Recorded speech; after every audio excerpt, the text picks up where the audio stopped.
The silent storm captain Elena Vasquez stood in the observation deck of Terra Station Alpha, watching Earth rotate slowly beneath her. The blue marble looked peaceful in the starlight, with white clouds swirling over the continents like cotton. Candy. She had been stationed here for 15 years, and the view never got old. Earth was home to 12 billion people who went about their daily lives, completely unaware of the dangers that lurked in the vast darkness of space. Elena was 42 years old, with short black hair and sharp brown eyes that missed nothing. She had joined the Terran Space Defense Force when she was 20, working her way up through determination and skill. Her crew respected her because she cared about every person under her command. They trusted her because she had never let them down. The morning shift was just beginning when Lieutenant Marcus Webb burst into the command center. His face was pale, and his hands were shaking as he held a data tablet. Marcus was usually calm and collected, but today something was very wrong. "Captain," Marcus said, his voice barely above a whisper, "we've got a problem, a big one." Elena turned from the observation window and walked over to her communications officer. Marcus had been with her for 8 years. He was 29 years old, with sandy brown hair and green eyes. He was like a younger brother to her, and seeing him this upset made her stomach drop. "What is it, Marcus?" Elena asked, taking the tablet from his trembling hands. "We lost contact with New Haven Colony 3 days ago," Marcus replied. "At first, we thought it was just equipment failure. But then Prosperity Ridge went silent yesterday morning. And this morning, we lost Eden Valley." Elena felt the blood drain from her face. 3 colonies, all of them peaceful settlements on the outer rim of human space. New Haven had 1.8 million people, mostly farmers and their families who grew food. For other colonies, Prosperity Ridge was home to 900,000 miners who extracted rare metals from asteroid fields. Eden Valley was smaller, with only 400,000 residents, but it was a research station where scientists studied alien plant life. Equipment failure on 3 different colonies? Elena asked, though she already knew the answer. Marcus shook his head. "No, Captain. Before we lost contact with Eden Valley, Dr. Patricia Coleman managed to send out one last transmission. She was screaming about ships in the sky, about attacks on the settlement." Elena's blood turned to ice. She pressed the play button on the tablet, and Dr. Coleman's terrified voice filled the command center. The scientist was 45 years old, a gentle woman who had spent her life studying plants and trying to help colonies grow better crops. "This is Dr. Coleman at Eden Valley Research Station," the recording began. "Unknown ships are attacking the colony. They're not human vessels. They're firing some kind of energy weapons. The entire southern district is gone. Buildings are just vaporized. People are running everywhere, but there's nowhere to hide. Oh God, they're targeting the evacuation shuttles. They're killing civilians, children. Why are they doing this? We never hurt anyone. We're just scientists and farmers. Please, if anyone receives this message, tell Earth that we ... The transmission cut to static. Elena played the message 3 more times, each time hoping she had heard wrong. But Dr. Coleman's words were clear.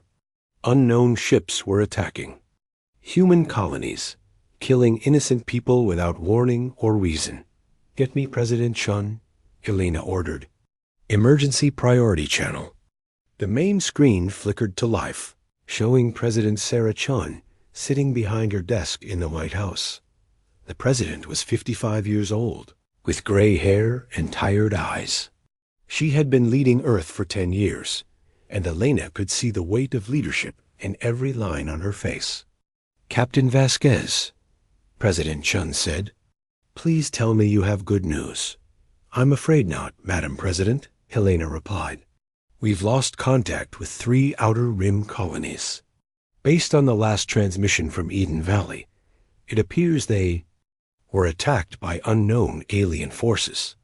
The president closed her eyes and took a deep breath. How many people? Over 3 million civilians, Madam President.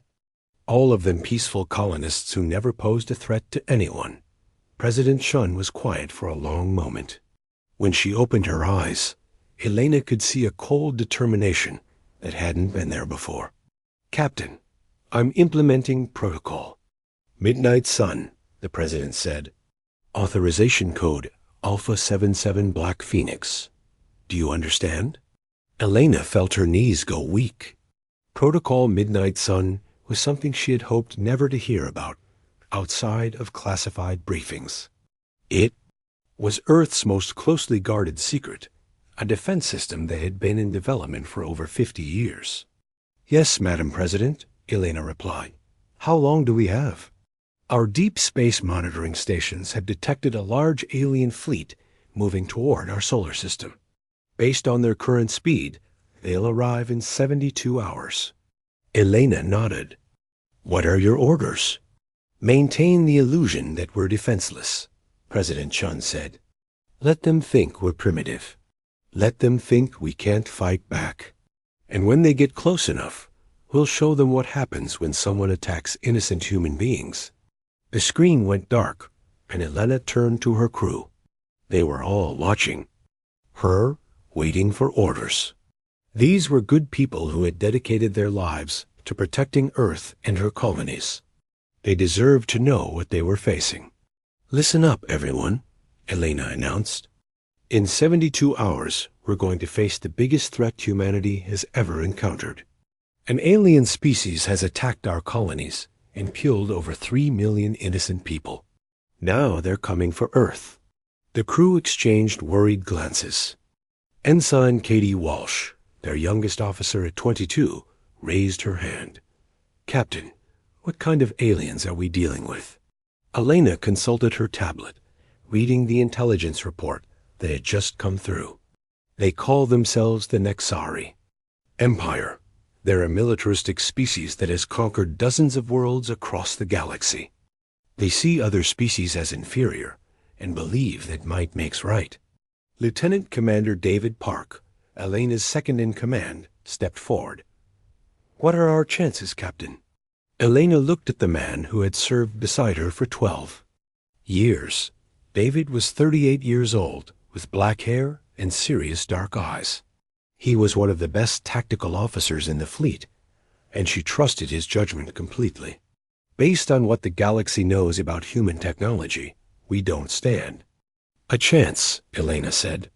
The Nexari have over 800 ships in their invasion fleet.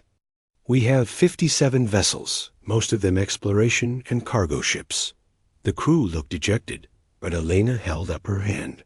However, she continued, the galaxy doesn't know everything about human technology. For the past 50 years, Earth has been preparing for this day. We've been hiding our true capabilities, letting other species think we're primitive and weak. Marcus looked confused. Captain, what do you mean? Elena smiled for the first time since receiving the terrible news.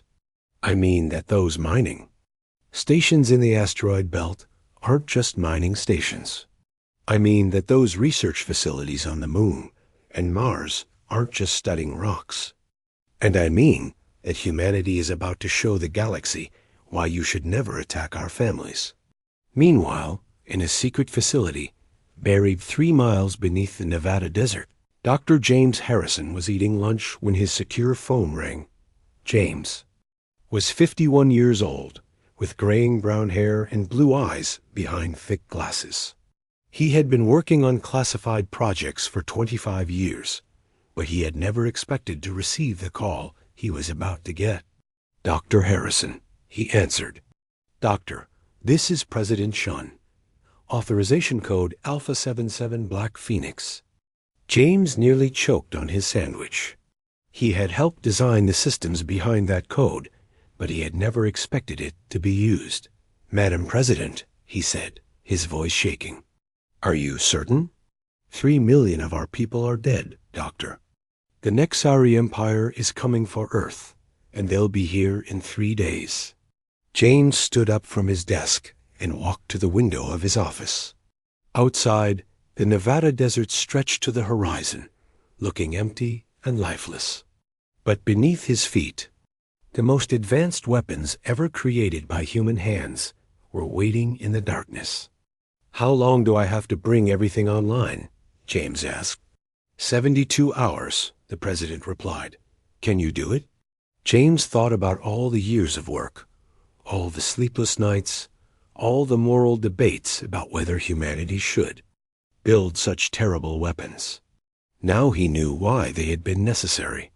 "Madam President," James said, "in 72 hours, Project Midnight Sun will be fully operational.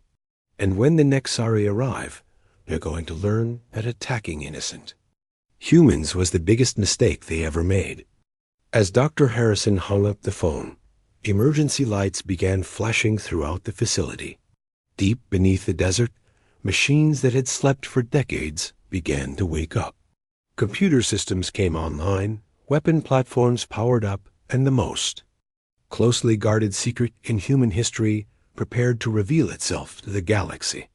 On Terra Station Alpha, Captain Elena Vasquez watched the stars and thought about Dr. Patricia Coleman and all the other innocent people who had died on the colonies. They had been scientists and farmers, teachers and miners, children and grandparents, who wanted nothing more than to live peaceful lives among the stars. The Nexari Empire thought humans were weak because they chose peace over war. They thought human technology was primitive because humans only showed them simple, peaceful inventions. They had no idea that behind humanity's gentle exterior lay the heart of a warrior species that would do anything to protect their own. In 3 days, the galaxy would learn what humans were really capable of when their families were threatened. And Elena Vasquez would make sure that every single person who had died in those colonies would be avenged. The awakening arsenal 72 hours after President Shun activated Protocol Midnight Sun, the Nexari invasion fleet dropped out of hyperspace at the edge of the solar system. War Prime Zaktar stood on the bridge of his flagship, the Dominion's Edge, watching the primitive human star system on his tactical displays. Zaktar was a massive creature, standing 8 feet tall with gray-scaled skin and 4 golden eyes that never showed mercy. He had conquered 15 species in his 40 years of service to the Nexari Empire. Humans would be number 16, and probably the easiest victory of his career. "Status report," Zaktar commanded in his deep rumbling voice. "Sir," replied his tactical officer, "we have identified 57 human vessels in the system. They appear to be civilian cargo ships and research vessels. No significant military presence detected." Zaktar laughed, a harsh sound that made his crew flinch. 57 ships against our 800. This will not even qualify as a battle. Meanwhile, on Terra Station Alpha, Captain Elena Vasquez was watching the Nexari fleet through her long-range sensors. Her crew was tense, but ready. They knew that in the next few hours, they would either save humanity or die trying. "Marcus," Elena said to her communications officer, "are all our hidden assets in position?" Lieutenant Marcus Webb checked his console. "Yes, Captain. The asteroid belt defense platforms are online and ready. Luna Base reports all systems green. The Mars orbital weapons are charged and waiting." Elena nodded. For 50 years, humanity had been building a secret defense network throughout the solar system. Every mining station, research facility, and communication relay had hidden weapons and shielding systems. The galaxy thought humans were just digging for rocks and studying planets, but they had actually been preparing for war. Deep beneath the Nevada desert, Dr. James Harrison stood in the control room of Project Midnight Sun. Around him, hundreds of technicians worked at computer stations, monitoring weapon systems that officially did not exist. "Doctor," called out Commander Lisa Torres, the military liaison for the project.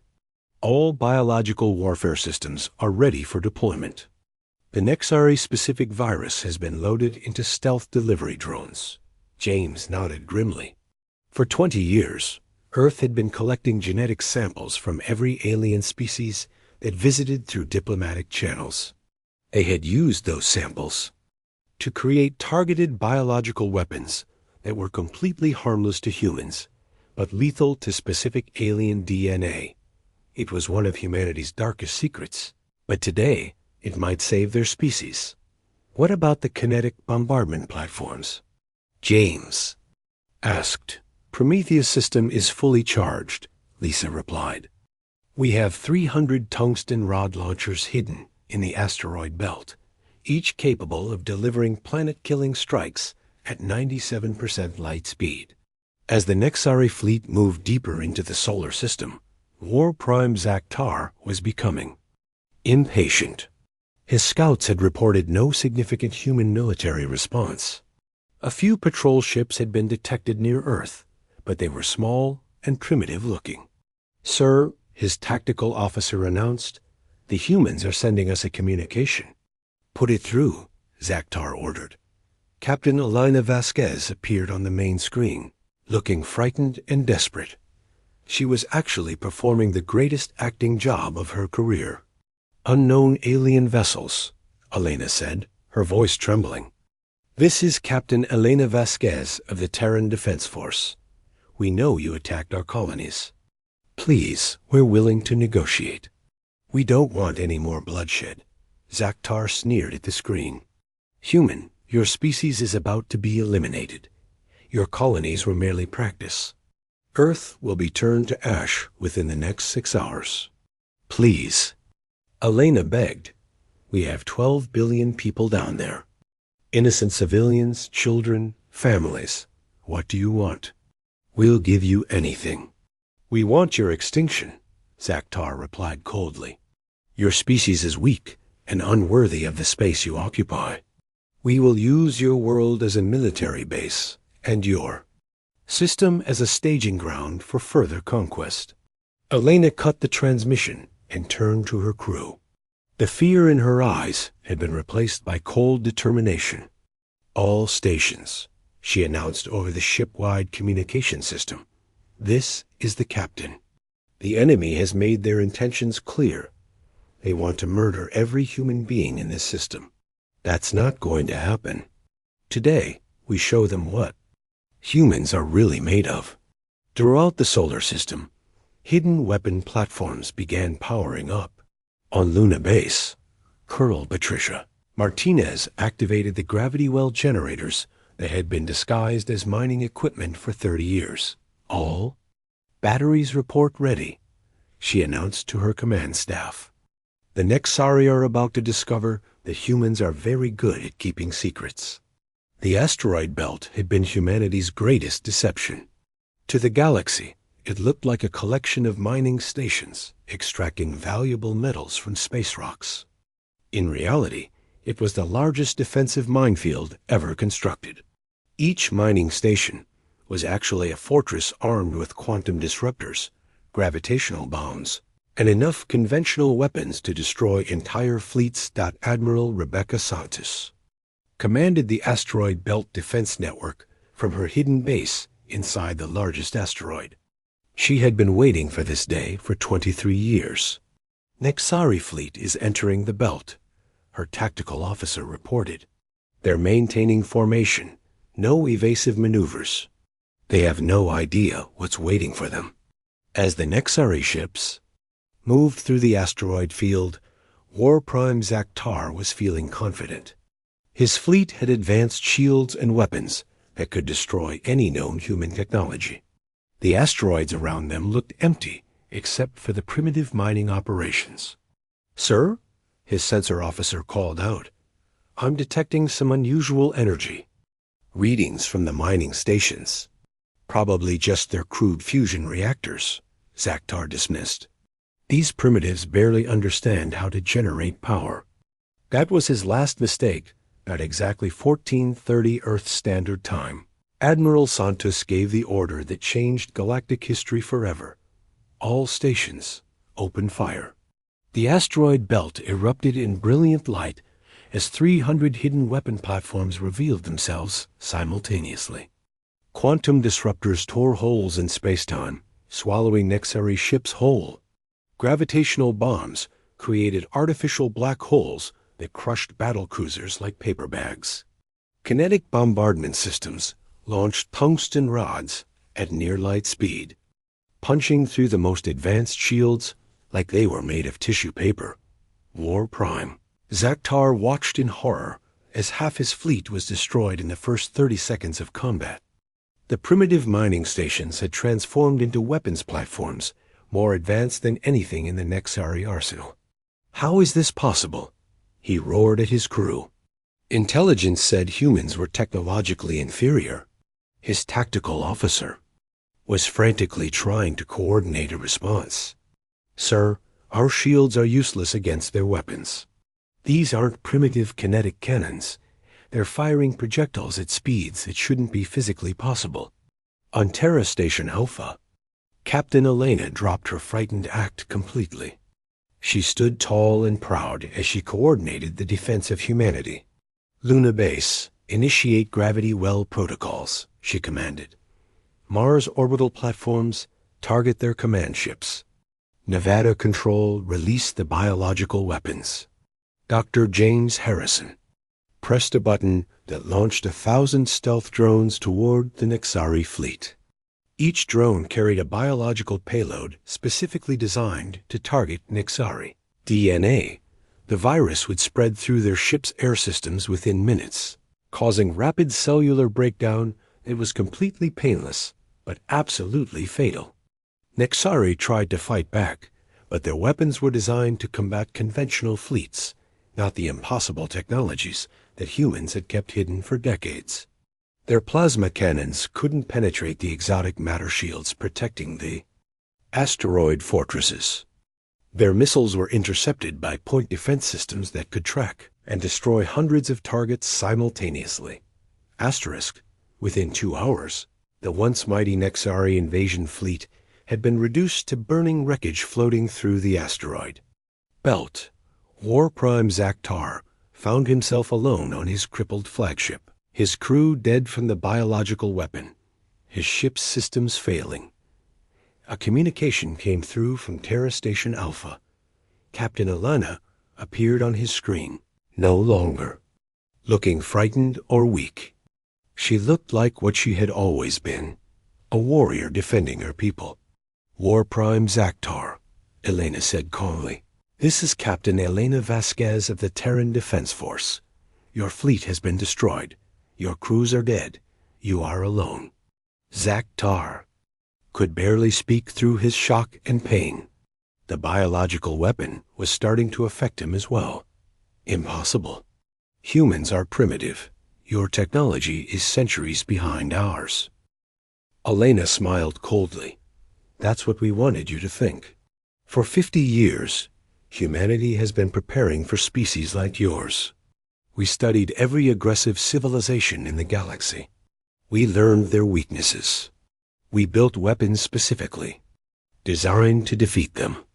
And we hid it all behind a mask of peaceful exploration and scientific research. But why? Zaktar gasped. Why hide such power? Because we hoped we would never have to use it, Elena replied. We wanted to live in peace with our galactic neighbors. We wanted to explore the stars and make friends with other species. But when you murdered 3 million innocent humans, you forced our hand. As Zaktar's life faded, he realized the terrible truth. Humanity wasn't weak. They were the most dangerous species in the galaxy, precisely because they didn't want to be dangerous. They had built weapons that could destroy entire civilizations, then chose to hide them and pursue peace instead. Only when their families were threatened did they reveal their true nature. The news of the Nexari defeat spread across the galaxy within days. Species that had dismissed humans as primitive suddenly realized they had been sharing space with sleeping giants. The Galactic Council, which had ignored humanity's peaceful requests for protection, now sent urgent diplomatic missions to Earth. Ambassador Helen Price, who had begged for help just days earlier, now sat in the council chambers as representatives. From dozens of species offered alliance and support.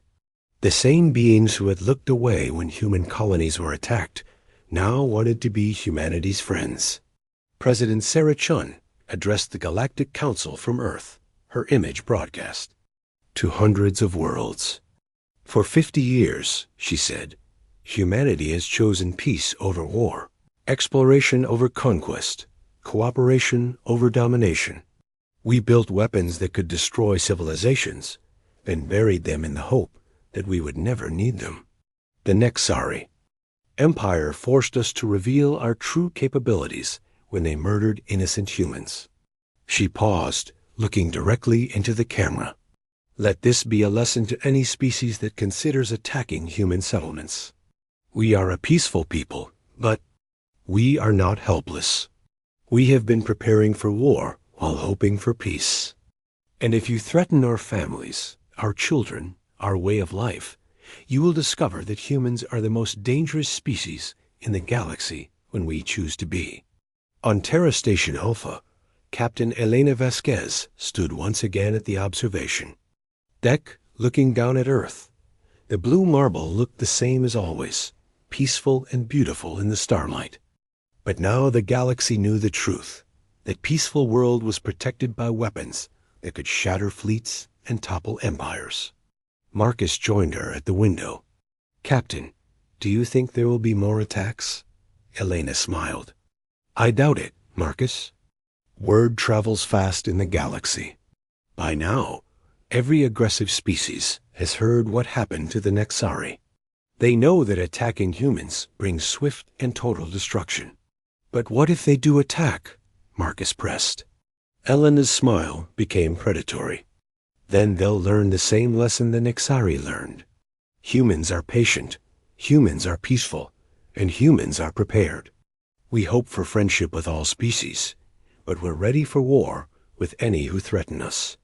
Down on Earth, 12 billion people went about their daily lives, most of them unaware of how close they had come to extinction. They worked and played, loved and laughed, lived normal lives under the protection of weapons they didn't know existed. And in the secret facilities hidden throughout the solar system, Dr. James Harrison and thousands of others continued their work, improving and expanding humanity's hidden arsenal, because they knew that somewhere in the vast darkness of space, other aggressive species were watching and learning. Humanity had revealed its true nature to the galaxy.